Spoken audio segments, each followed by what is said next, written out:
What's up everybody and welcome to the channel. Today we're going to check out the 2026 Honda Passport Trailsport. This one's finished in Sonic Gray with an MSRP at $50,000. Is this the way to go if you want a crossover but something really rugged? I've been pretty impressed with these. And this is the more standard trim for the Trailsport, so it's not going to be too crazy with luxury features. However, honestly, it's pretty much same equipment that you're going to find on an Elite trim. So quite nice for about $5 less than the Elite.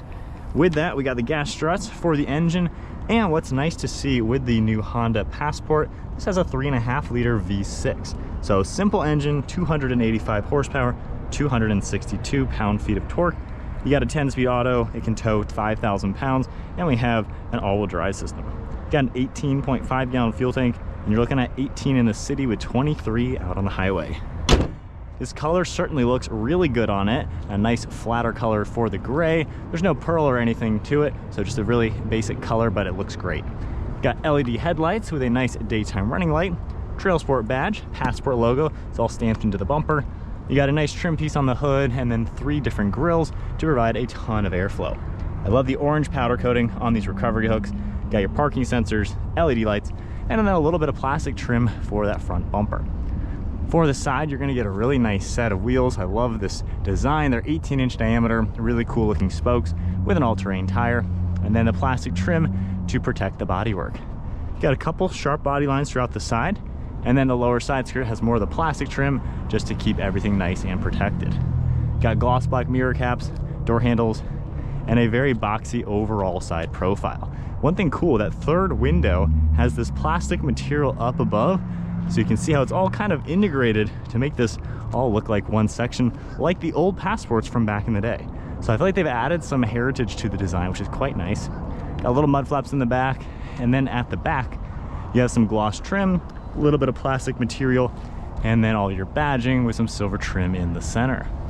Now this is gonna get a power operation for the liftgate. We can open that up nicely, and as you can tell, it has quite a lot of cargo space.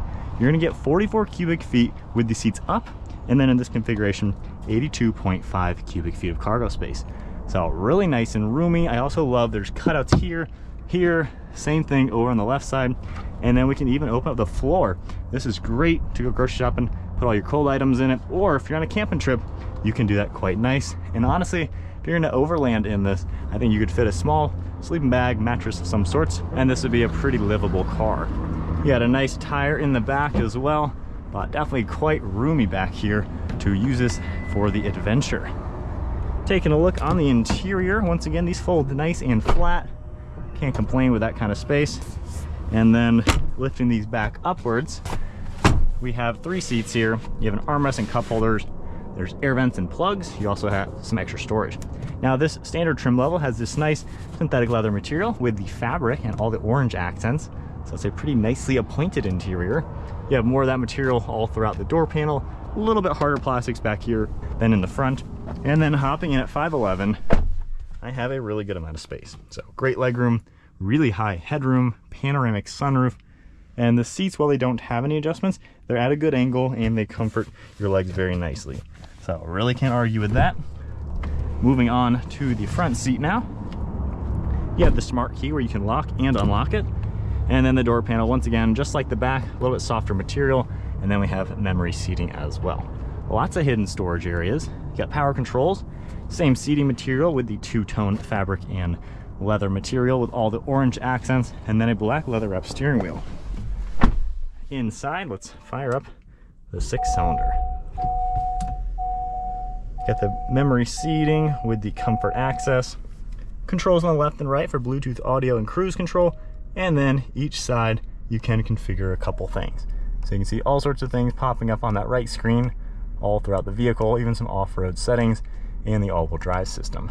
Left side, you're going to see some audio information. You got the stalk on the right for windshield wipers, turn signals and headlights on the left, heated windshield, power liftgate, and then I like the fabric as well as that soft touch material.